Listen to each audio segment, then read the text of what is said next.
नमस्कार साथियों, स्वागत है आप सभी का कृष्णा एकेडमी के यूट्यूब चैनल पे। मेरा नाम है कृष्णा मिश्रा। दोस्तों, आज है 14 अक्टूबर 2022 और आज के हम लोग कुछ महत्वपूर्ण करंट अफेयर्स को देखेंगे। डेली करंट अफेयर की क्लास आप लोग की बहुत दिनों से बंद है। हमको लगता है 22 सितंबर से ही आपकी क्लासेस बंद थे, क्योंकि उसके बाद मुझे डेंगू हो गया तो 10 दिन इसलिए भी क्लास नहीं चल पाया।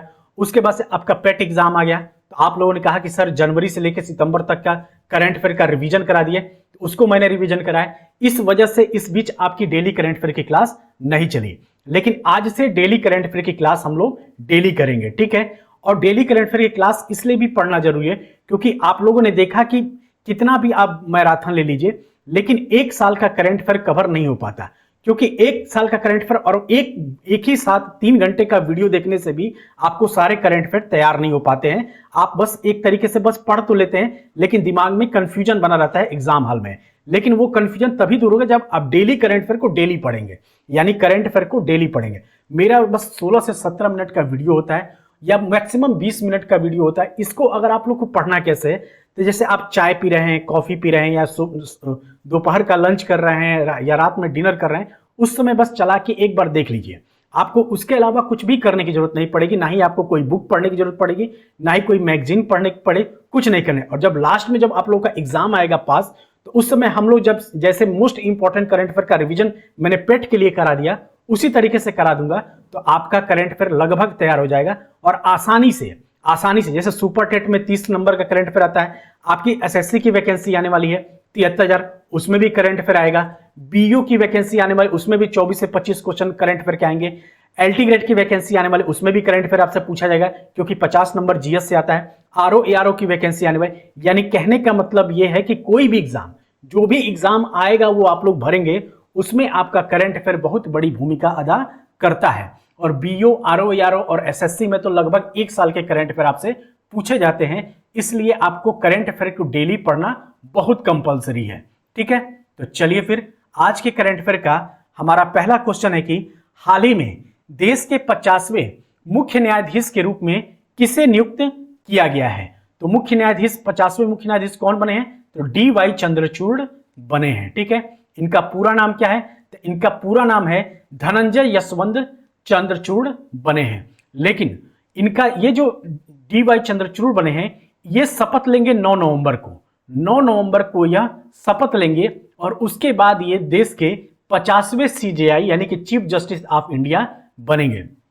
लेकिन अभी वर्तमान में कौन है, तो अभी वर्तमान में भारत के 49वें मुख्य न्यायाधीश यूयू ललित हैं। और मुख्य न्यायाधीश की नियुक्ति का संबंध किस आर्टिकल से है, तो आर्टिकल 124 के क्लॉज 1 से है, ठीक। क्योंकि आर्टिकल 124 में सर्वोच्च न्यायालय के गठन की व्यवस्था की गई है, और आर्टिकल 124(1) में क्या कहा गया है कि भारत के मुख्य न्यायाधीश के अतिरिक्त अन्य न्यायाधीश की नियुक्तियों के बारे में प्रावधान किया गया है। यानी कि सरकार ने चीफ जस्टिस उदय उमेश ललित को पत्र लिखकर उत्तराधिकारी का नाम मांगा था, और जस्टिस डी.वाई. चंद्रचूड़ देश के 50वें मुख्य न्यायाधीश जस्टिस धनंजय यशवंत चंद्रचूड़ हो सकते हैं।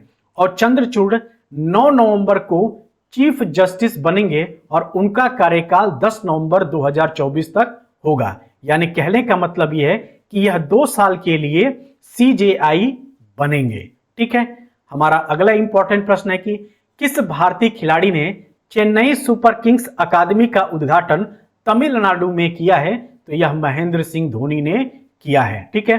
और आपको पता है कि महेंद्र सिंह धोनी क्या है, सीएसके के क्या है, कप्तान है। और इनकी कप्तानी में सीएसके ने 4 बार आईपीएल ट्रॉफी जीता है। लेकिन अगर आपसे कभी क्वेश्चन पूछ ले कि आईपीएल के सबसे सफल कप्तान कौन है, तो मुंबई इंडियंस के रोहित शर्मा है, जिन्होंने 5 बार आईपीएल ट्रॉफी जीता है। हमारा अगला इंपॉर्टेंट प्रश्न है कि हाल ही में किसने हिमाचल प्रदेश में वाटर स्पोर्ट्स सेंटर का उद्घाटन किया है, तो यह किसने किया है, तो खेल मंत्री अनुराग ठाकुर ने किया है। यानी कि खेल मंत्री अनुराग सिंह ठाकुर ने हिमाचल प्रदेश में बिलासपुर के कोल्डम बरमाना में एक वाटर स्पोर्ट्स सेंटर का उद्घाटन किया है। और इस केंद्र में रोइंग, कैनोइंग और कायाकिंग जैसे वाटर स्पोर्ट्स में प्रशिक्षण दिया जाएगा। और इस अवसर पर अनुराग सिंह ठाकुर ने कहा कि 40 खिलाड़ियों का चयन किया जाएगा। अगर आपसे क्वेश्चन पूछ लिया जाएगा कि हिमाचल प्रदेश के मुख्यमंत्री कौन है और हिमाचल प्रदेश के राज्यपाल कौन है, ये आपको कमेंट करके बताना है। ठीक, हमारा अगला प्रश्न है कि हाल ही में श्री महाकाल लोक परिसर का उद्घाटन प्रधानमंत्री मोदी ने कहां पर किया है? तो यह उज्जैन कहां है? तो एमपी में है। और ये जो श्री महाकाल मंदिर है, यह 12 ज्योतिर्लिंगों में से एक है और इसका उद्घाटन, इस परिसर का उद्घाटन कहां किया गया है? तो उज्जैन यानी कि एमपी में किया गया है। यानी कि प्रधानमंत्री मोदी 11 अक्टूबर 2022 को मध्य प्रदेश के उज्जैन में श्री महाकालेश्वर मंदिर परिसर विस्तार परियोजना के पहले चरण का उद्घाटन करेंगे। और उज्जैन में स्थित महाकालेश्वर ज्योतिर्लिंग देश में स्थित 12 ज्योतिर्लिंगों में से एक है और वर्ष 2017 में महाकाल मंदिर परिसर विस्तार परियोजना की नई योजना बनाई गई थी और इस विस्तार योजना का 800 करोड़ रुपए का कार्य 2 चरणों में किया जा रहा है। हमारा अगला प्रश्न है कि हाल ही में कहां फीफा अंडर 17 महिला विश्व कप प्रारंभ हुआ है? तो यह उड़ीसा के भुवनेश्वर में प्रारंभ हुआ है। उड़ीसा की राजधानी कहां है? तो भुवनेश्वर है। उड़ीसा के मुख्यमंत्री कौन है? तो नवीन पटनायक है। क्या नाम है उनका? तो नवीन पटनायक है। ठीक, लेकिन अगर आपसे क्वेश्चन पूछ लेगा कि उड़ीसा के राज्यपाल कौन है? तो गणेशी लाल हैं। ठीक, तो ये सब याद रखिएगा। यानी कि फीफा अंडर 17 महिला विश्व कप 11 अक्टूबर 2022 को उड़ीसा की राजधानी भुवनेश्वर के कलिंग स्टेडियम में शुरू हुआ है और भारत पहली बार इस टूर्नामेंट की मेजबानी कर रहा है। क्योंकि भारत फीफा अंडर 17 महिला विश्व कप की मेजबानी पहली बार कर रहा है, इसलिए ये आपके एग्जाम के लिए इंपॉर्टेंट क्वेश्चन है। 30 अक्टूबर यानी 11 अक्टूबर से 30 अक्टूबर तक चलने वाले इस टूर्नामेंट में कुल 16 टीमें हिस्सा लेंगी। ठीक, और मैच भुवनेश्वर के कलिंग स्टेडियम, गोवा के पीजेएन स्टेडियम और नवी मुंबई के डीवाई पाटिल स्पोर्ट स्टेडियम में खेले जाएंगे। यानी कहने का मतलब यह है कि यह उड़ीसा में होगा, गोवा में होगा और नवी मुंबई, यानी 3 राज्यों में इसका आयोजन किया जाएगा। हमारा अगला प्रश्न है कि हाल ही में समुद्री विवाद पर इजराइल और किस देश ने ऐतिहासिक फैसला किया है? तो इजराइल और लेबनान ने ऐसा किया है। और इजराइल की राजधानी कहां है? तो इजराइल की राजधानी जेरूसलम है। अगर आपसे क्वेश्चन पूछ लिया जाएगा कि इजराइल की राजधानी कहां है, तो आप बताएंगे इजराइल की राजधानी जेरूसलम है। ठीक है, हमारा यानी कि इजराइल ने 11 अक्टूबर 2022 को लेबनान के साथ एक ऐतिहासिक समझौते की घोषणा की है, जिसका उद्देश्य भूमध्य सागरीय जल पर लंबे समय तक चल रहे समुद्री सीमा विवाद को हल करना है। यह दोनों देशों के बीच सीमा निर्धारण पर पहला समझौता होगा और यह समझौता पूर्वी भूमध्य सागर में एक ऐसे क्षेत्र में क्षेत्रीय विवाद को हल करने के लिए जहां लेबनान का लक्ष्य प्राकृतिक गैस की खोज करना है। इजराइल के प्रधानमंत्री कौन है? तो इजराइल के प्रधानमंत्री यायर लापिड हैं। ठीक है, और इजराइल के राष्ट्रपति कौन है, ये आपको कमेंट करके बताना है। हमारा अगला प्रश्न है कि हाल ही में भारत का पहला 24x7 यानी कि 24 दिन 24 दिन आपके सातों हफ्ता 24 घंटे सातों हफ्ता सौर संचालित गांव घोषित किया गया है। यह कहां पर है? तो यह गुजरात के मेढोरा में है। ठीक है, आपसे क्वेश्चन पूछा क्या गया है कि हाल ही में भारत का पहला 24x7 यानी कि 24 घंटे सातों दिन सौर ऊर्जा संचालित गांव किसे घोषित किया गया है? तो गुजरात के मेढोरा को घोषित किया गया है। यानी कि 9 अक्टूबर 2022 को प्रधानमंत्री मोदी ने गुजरात के मेहसाणा जिले के मेढोरा को भारत का पहला 24x7 सौर ऊर्जा संचालित गांव घोषित किया है और गांव में बिजली पैदा करने के लिए एक ground mounted solar power plant और घरों पर 1300 से अधिक रूफटॉप सोलर सिस्टम लगाए गए हैं। और इस परियोजना में केंद्र और राज्य दोनों सरकारों ने 80 करोड़ रुपए से अधिक के निवेश किया है। हमारा अगला प्रश्न है कि विश्व दृष्टि 2022 यानी कि विश्व दृष्टि दिवस 2022 किस दिन मनाया गया है? तो यह 13 अक्टूबर को मनाया गया है। 2022 में 13 अक्टूबर को मनाया था। हालांकि विश्व दृष्टि दिवस हर साल अक्टूबर के दूसरे गुरुवार को मनाया जाता है। कब मनाया जाता है? तो गुरुवार, अक्टूबर के दूसरे गुरुवार को मनाया जाता है और इस बार इसे 13 अक्टूबर को मनाया गया है। वहीं अगर बात किया जाए 12 अक्टूबर को क्या मनाया गया है? तो 12 अक्टूबर को विश्व गठिया दिवस। कौन सा दिवस? तो विश्व गठिया दिवस आपका मनाया गया है। गठिया को अंग्रेजी में क्या बोलते हैं? तो विश्व अर्थराइटिस दिवस भी मनाया गया है। 9 अक्टूबर को क्या मनाया गया है? तो 9 अक्टूबर को विश्व डाक दिवस आपका क्या मनाया गया है? तो विश्व डाक दिवस आपका मनाया गया है 9 अक्टूबर को। लेकिन वहीं अगर आपसे क्वेश्चन पूछ लिया जाएगा 11 अक्टूबर को क्या मनाया गया है? तो 11 अक्टूबर को आपको अंतर्राष्ट्रीय बालिका दिवस मनाया गया है 11 अक्टूबर को। तो ये सब चीजें आप याद रखेंगे, डेट से एक क्वेश्चन आपके एग्जाम में आ जाता है। यानी कि विश्व दृष्टि दिवस हर साल अक्टूबर के दूसरे गुरुवार को मनाया जाता है और 2022 में यह 13 अक्टूबर को मनाया जा रहा है। इस दिवस को दृष्टि हानि और अंधेपन के बारे में जागरूकता बढ़ाने के इरादे से मनाया जाता है। यह मूल रूप से 2000 में लायंस क्लब इंटरनेशनल फाउंडेशन के साइट फर्स्ट कैंपेन द्वारा शुरू किया गया था। और 2022 की थीम क्या है? तो लव योर आइज इस बार की थीम है। ठीक है। हमारा अगला प्रश्न है कि हाल ही में किस देश ने सूर्य के रहस्यों को जानने के लिए कुआफ-1 उपग्रह लॉन्च किया है?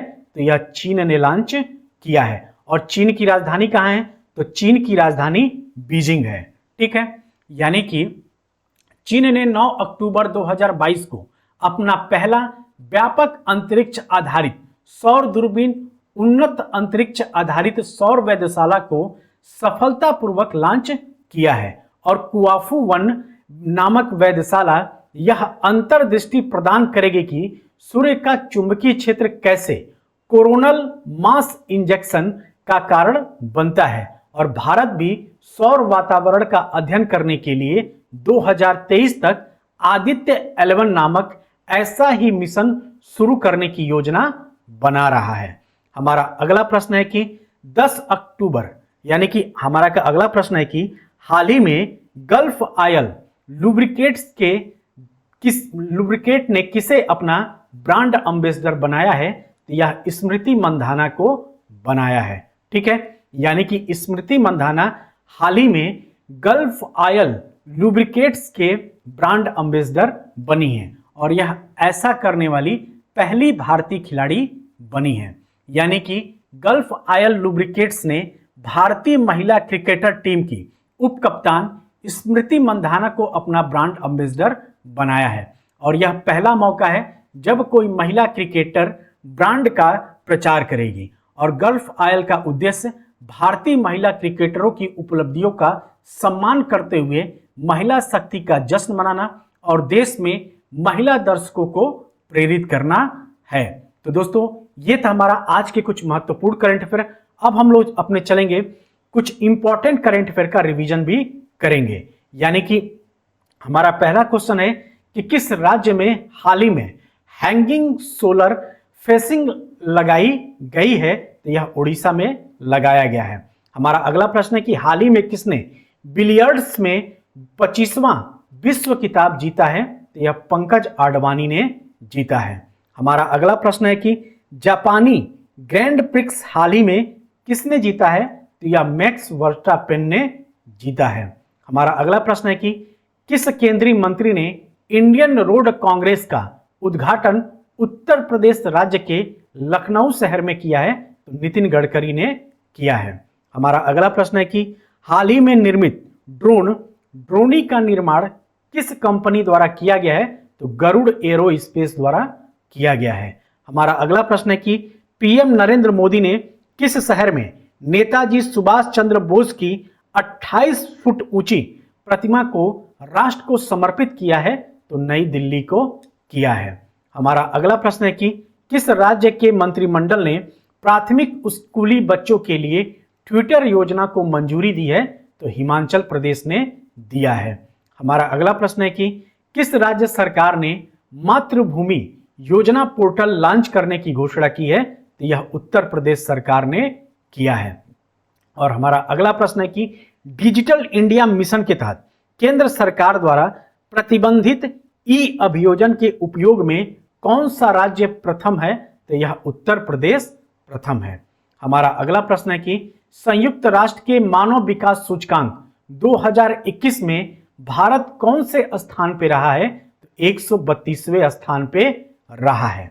ठीक है, वहीं अगर आपसे क्वेश्चन पूछ लेगा कि वैश्विक शांति सूचकांक 2022 में भारत का कौथा स्थान रहा है? तो 135वां रहा है। ठीक है, लेकिन अगर आपसे वही क्वेश्चन पूछ लेगा कि वर्ल्ड हैप्पीनेस इंडेक्स 2022 में भारत का स्थान कितना रहा है? तो 136वां रहा है। और वहीं अगर आपसे क्वेश्चन पूछ लेगा कि पर्यावरण प्रदर्शन सूचकांक 2022 में भारत का कौथा स्थान रहा है? तो 180वां रहा है। ये सभी सूचकांक आपके एग्जाम के लिए मोस्ट इंपॉर्टेंट है। हमारा अगला प्रश्न है कि हाल ही में जारी ग्लोबल क्रिप्टो एडॉप्शन इंडेक्स 2022 में कौन शीर्ष पर रहा है? तो यह वियतनाम शीर्ष पर रहा है। ठीक है, हमारा अगला प्रश्न है कि हाल ही में जारी वैश्विक वित्तीय केंद्र सूचकांक में किस शहर ने पहला स्थान हासिल किया है? तो न्यूयॉर्क ने स्थापित किया है। वियतनाम की राजधानी कहां है? यह आपको कमेंट करके बताना है। तो दोस्तों, ये था हमारा आज के कुछ महत्वपूर्ण करंट अफेयर। आज से हम लोग अपने महत्वपूर्ण करंट अफेयर की क्लास स्टार्ट कर दिए हैं, तो आपको डेली देखना है और डेली करंट अफेयर आप लोग देखते रहेंगे तो एग्जाम टाइम तक आपको सारे करंट अफेयर लगभग याद रहेंगे, क्योंकि हम 3 से 4 बार डेली करंट अफेयर की क्लास में आपका रिवीजन करा देते हैं। जैसे आज हमने बहुत दिनों बाद करंट अफेयर पढ़ा है, इसलिए हमने पिछला करंट अफेयर रिवीजन नहीं करा है, लेकिन आज का करंट अफेयर हमने पढ़ा और कुछ इंपॉर्टेंट करंट अफेयर का लास्ट में हम लोग रिवीजन किए हैं। अब कल से हम लोग आज के करंट अफेयर का रिवीजन करेंगे, फिर कल का करंट अफेयर पढ़ेंगे और फिर जनवरी से लेके सितंबर तक के मोस्ट इंपॉर्टेंट करंट अफेयर का रिवीजन भी करते रहेंगे। तो चलिए, आज की क्लास में इतना ही, मिलते हैं अगली क्लास में। तब तक आप सभी अपना ध्यान रखिएगा। जय हिंद, जय भारत।